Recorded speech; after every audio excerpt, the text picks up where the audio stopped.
Dans une capsule précédente, on clarifiait ce qu'est le rôle d'un leader gestionnaire, un directeur, un chef d'équipe, peu importe le titre qu'il a.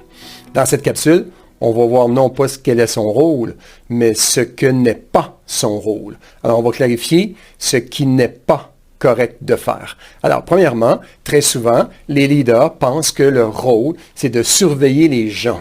C'est de réprimander les gens, c'est de discipliner le personnel. Finalement, c'est comme un peu de surveiller dans le but de coincer le personnel. Alors moi, quand je travaille avec des équipes de travail, très souvent, leur idée, malheureusement, parce qu'ils ont rencontré dans le passé de mauvais leaders, dans leur idée, c'est que le boss ou le chef qui est là pour les coincer, pour les rattraper, pour les discipliner ou les réprimander. C'est malheureusement une grossière confusion parce que le rôle d'un bon leader, il est là pour faire en sorte que le département fonctionne bien.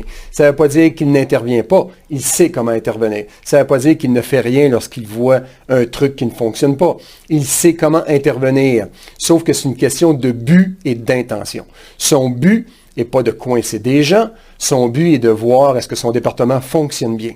Alors, avec ce but en tête de voir qu'un département fonctionne bien, il peut agir. Il ne tolère pas. Il agit rapidement, au fur et à mesure. Mais si son but et sa confusion de base est qu'il est là pour réprimander, qu'il est là pour discipliner, qu'il est là pour coincer, qu'il est là même pour se faire des ennemis, eh bien, vous avez là malheureusement un leader qui n'agira pas bien, qui a juste mal compris son rôle et qui a une confusion sur ce qu'il ne devrait pas être.